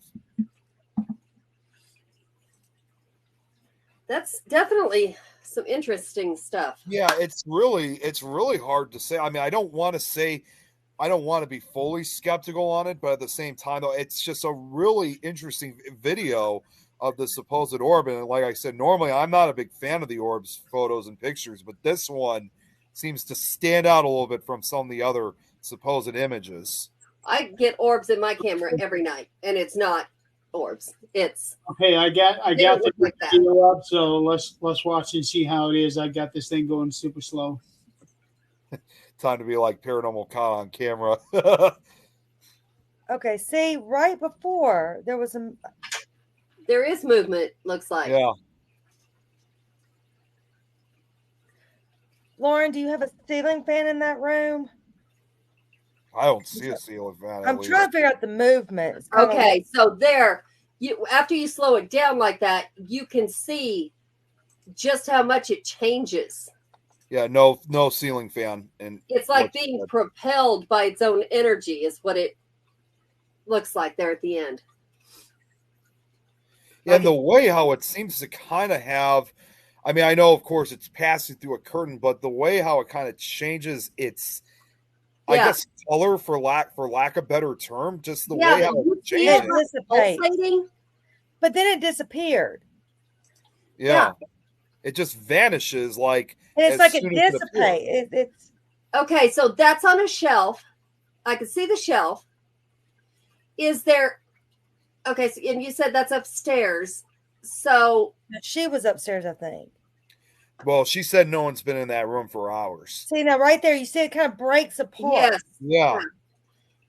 It almost has the appearance in some way, as this is just my point of view of it, almost like as if when it's having that appearance of like changing shape, it's almost as if it was literally trying to break it apart into like, I guess maybe three, almost like a triangle kind of shape, like as if it was going to try to split into three of them. Okay, but that's so my point of view. What is the movement on the floor? Could it be a light coming from somewhere? Could there be is there a window on the other side where there's a car or anything? Well, it looks like the floor is made out of rug. Yeah. It's so hard to tell things on other people's videos, Lauren. It really is because she's saying that there's not any like I can see that she's saying no. I don't know if she's saying no if there's a window or anything. I'm not sure. Well, there's a window right there, but there's a window on that side, but we're talking about if there was a window on the opposite side behind the Yeah, the floor. Yep. See, I was right. The floor is a carpet, as she said. Yeah, and I know that shows up really strange on IR. Mine does. It looks like it moves.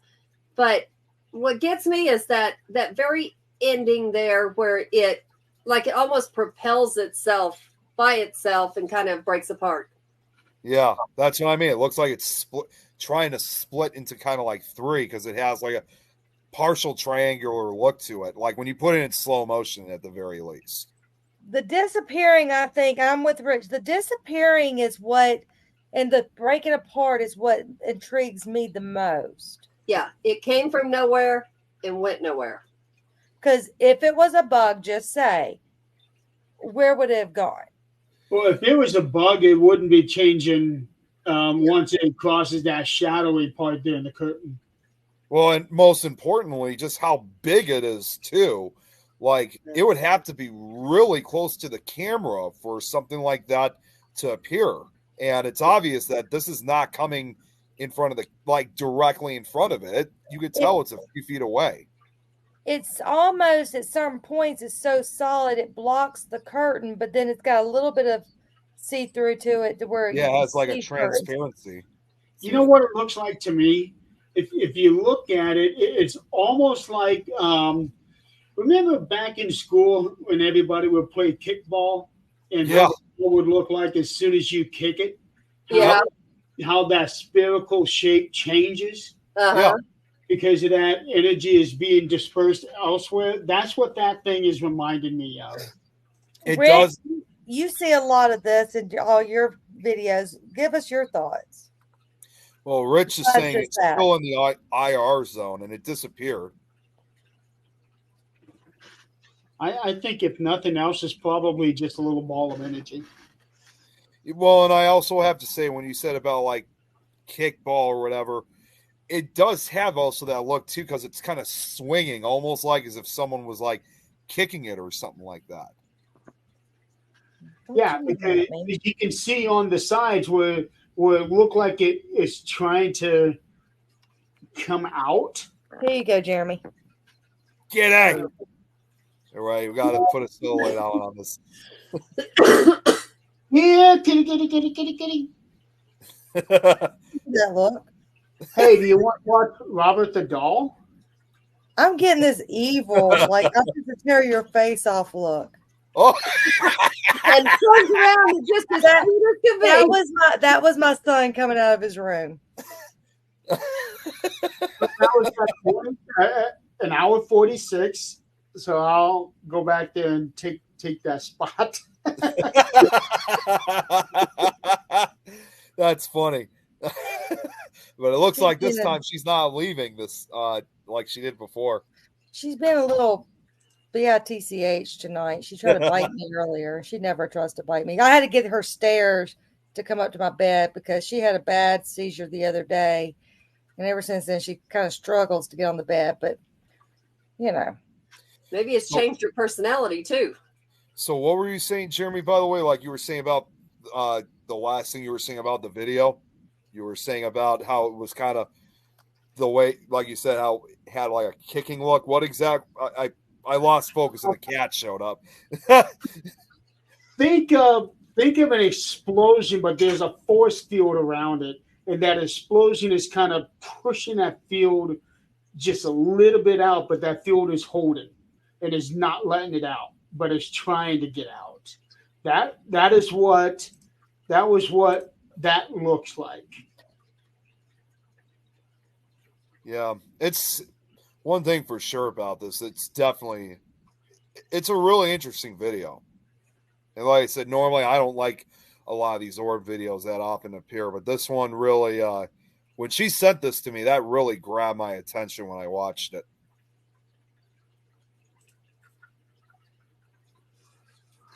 I'm going to say that there's a lot going on here recently. It seems like maybe the veil is a little thinner than normal. Well, it's Halloween season. What are you saying? Well, yeah.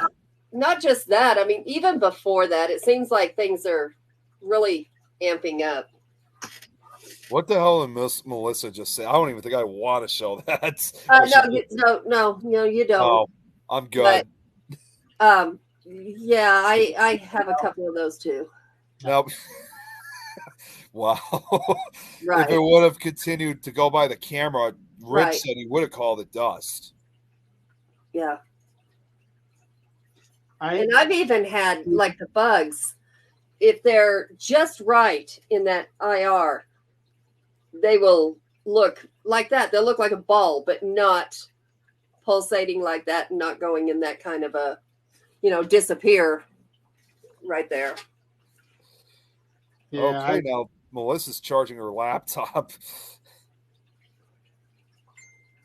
Nice camera.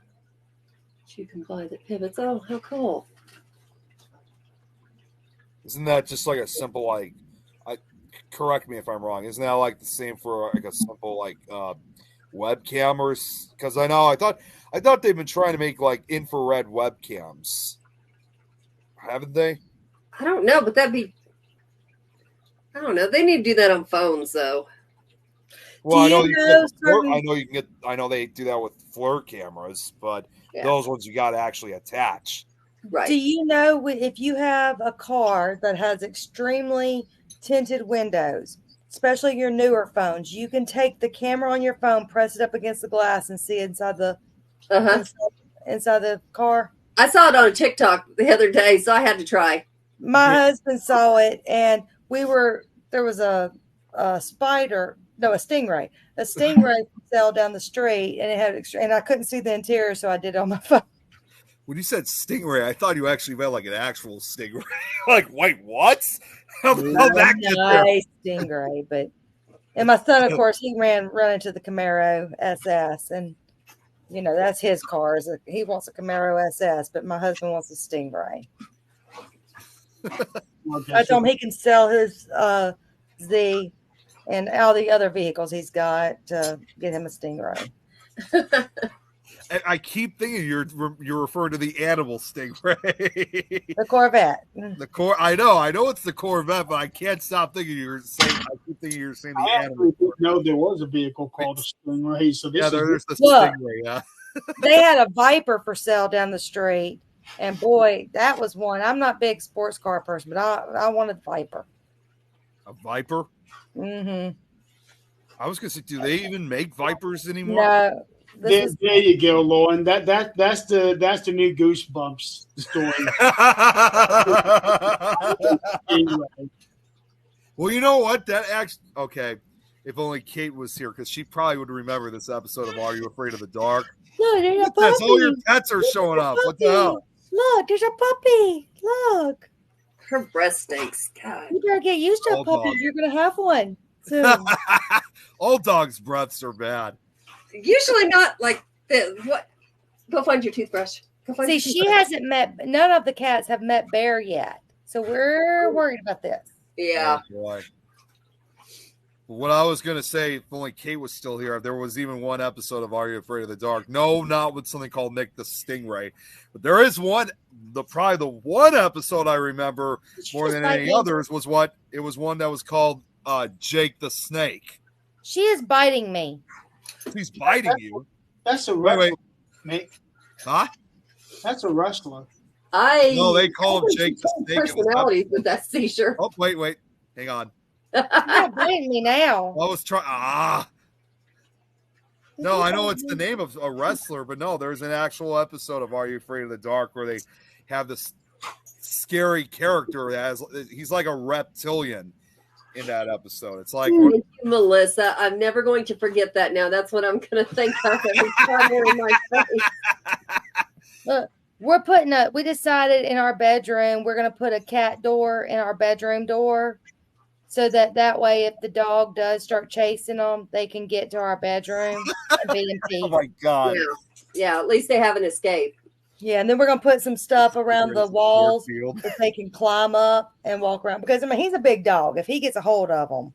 If you can teach him to maybe go in that cat door before he gets there. He's already there. He lives there. The cats live here. Yeah. Oh, boy.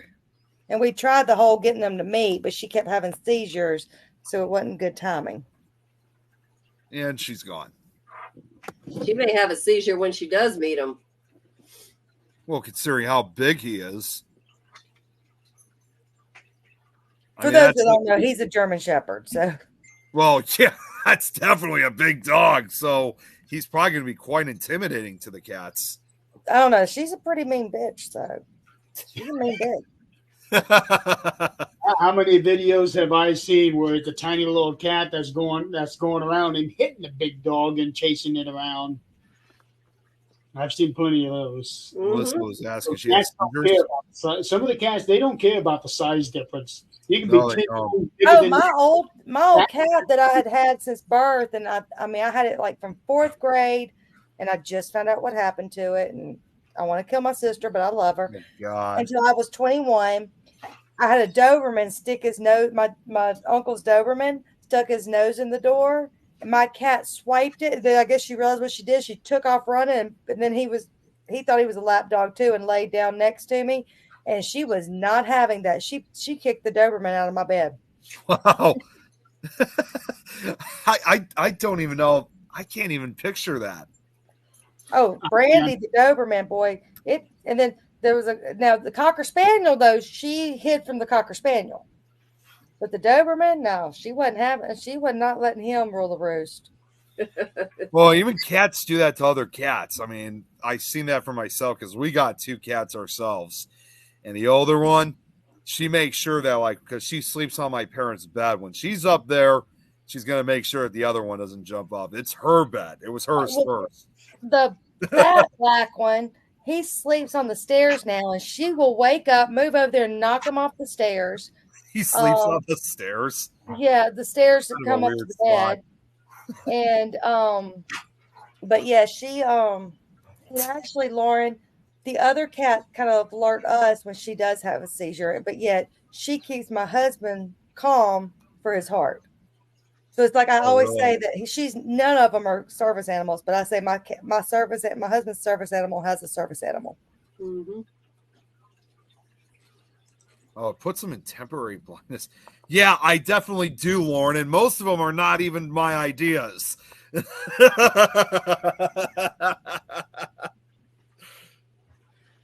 don't know how many more there's going to be.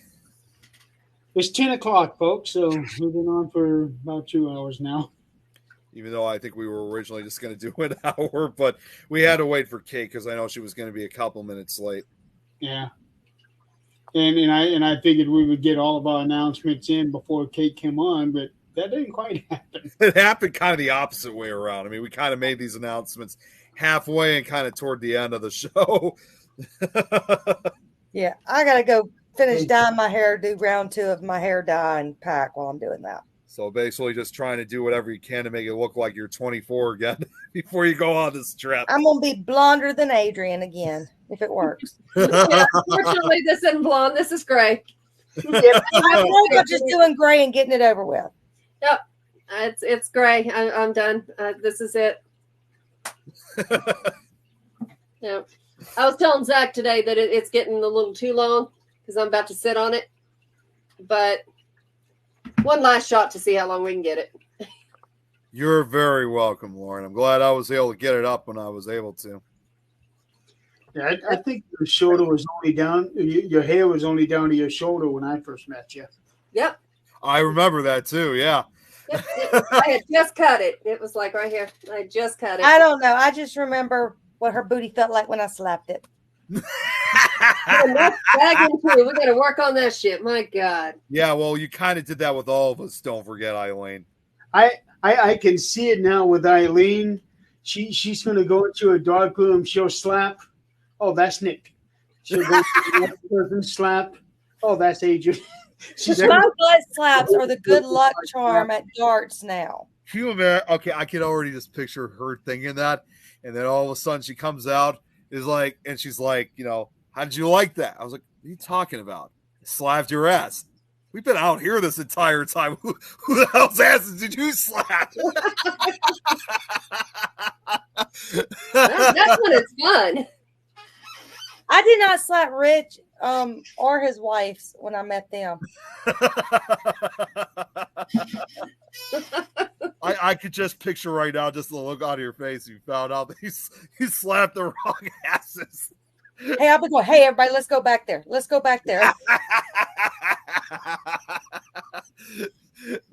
All right, y'all. Let's shut this down. So with that, Eileen, good luck this weekend. Thank you. Yeah, I hope you have hope Scott gives you a good humping. Yeah, definitely good luck with that one. Yeah. He will. He will. You'll have a lot of fun with Scott, I'll tell you. Yep. Who do we have on for next week, Jeremy? Next week we don't have anybody, so unless somebody decides to get a guest, it's just going to be an open mic night. Okay. Yeah. Yes, of the cornfield. Happy Upper. Yeah, he is. He certainly is. Actually, sometime on this show, I'd like to get Melissa on, since she's from Canada.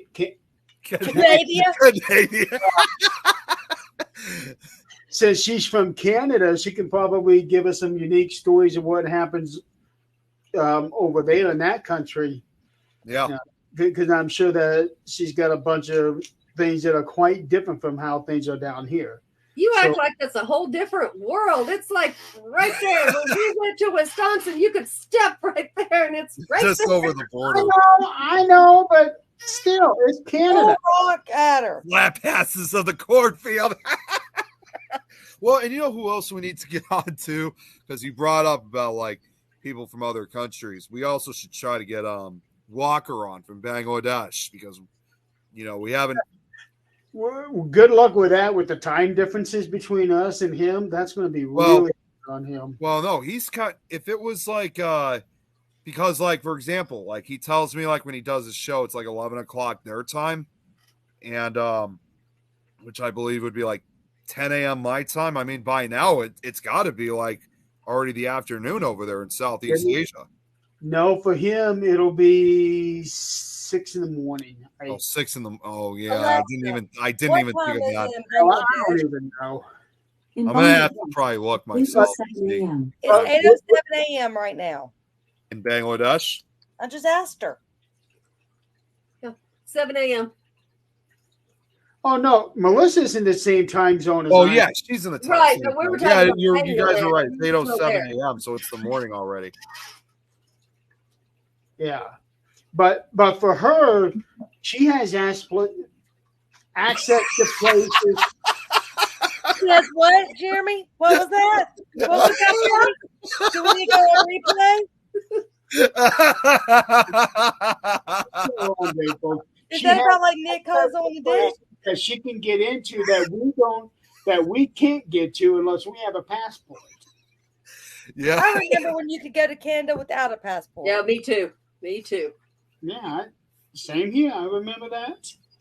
You didn't have to before? No, I used to go to British Columbia. No, it was pretty much considered a part of us. They just made sure you didn't have they just made sure you weren't transporting food back and forth. Yeah. Well, it's been a lot more restricted now, when it comes to crossing the border, as long as you have the passport with you. There's a lot of people from Bulgaria over there. My dad, when he immigrated here, we went over there for my sister's christening. We went over, and like the churches, they have so many different cultures there, and the Eastern Orthodox Church is just it's like bigger than the Catholic. It's huge, and just so pretty. But they okay, but they're so nice. That's what I heard, and believe it or not, I mean, it's still very low. I got a few connections in Bulgaria, but it's a very low number. But they're not very into the paranormal, but they're getting there. They are, but that's probably the reason why it's the numbers of paranormal connections I have in Bulgaria is very low. I think I only got like 2 or 3 people, and that's basically it. Yeah, just the Bulgarian phrase that I think of every time, because I grew up speaking Bulgarian, is "Akotini molchish ashadari din shemar," which means if you don't shut up, I'm gonna slap you across the face. That's the first the first sentence that comes to mind because my dad used to say that all the time. First phrase that comes to you. Yeah, we almost did go to Canada. I just realized what Tom just brought up, because that was when we were in New York, and we were not far from twice, because I was also not far from the U.S.-Canadian border when I went up to the Upper Michigan Peninsula for MI Paracon, because it's interesting as you get closer. It's interesting that you start seeing more of the Canadian flags as you get closer, because they put them right side the U.S. flag. Mm-hmm. Weren't you guys also going up to Buffalo, or you were going to, but you didn't, right? We were planning on it, but we ended up going to. I know it's not far from Buffalo. That's when we also ended up going to Hinsdale. See, we have the Canadian flag here at the hockey rink. We have the Canadian flag up right next to ours. My husband's from Wellsville, between Rochester and Buffalo. Yeah. Yeah, Rochester's on the other side though, so it's pretty far. So anyway, next week we don't have a guest unless somebody wants to bring one on. Otherwise, it will just be an open mic night, which we haven't had one of those in a while. Oh, one final thing I just want to bring up. Yeah, Tom makes a great reminder of something. When we visit a few years ago, we finally met Matt Grant in person. And I don't know if you guys have ever seen, he's got a Canadian flag where he's got all these signatures on it. He wanted both of us to sign the flag.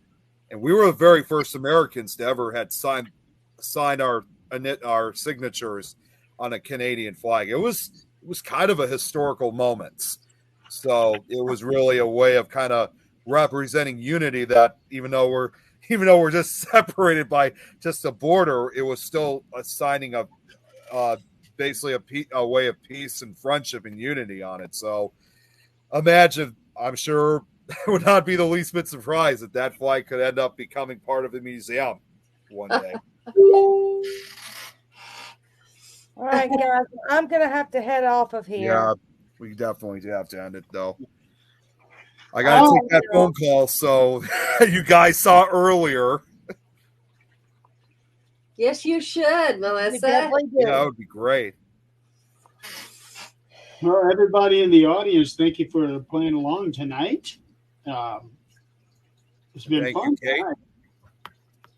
Yeah, we had a good time with Kate. Too bad she could only spend an hour with us. I think she ended up spending a little more. I think she did, but you know, Yeah. it's always great having her on. Like I said, I'm sure we'll probably see her again real soon.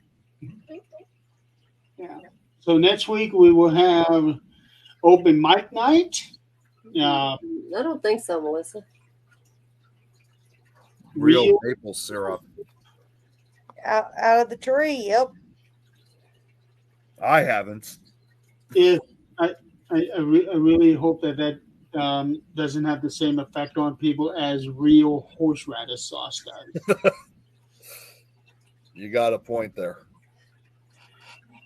Yeah, because that was brutal.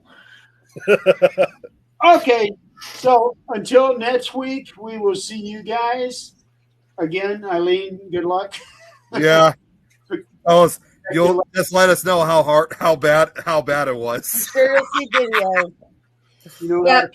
Tell him I said hi and I love him. Yep. I will. All right. So until next week, everybody. Have a good time. Take care. Right.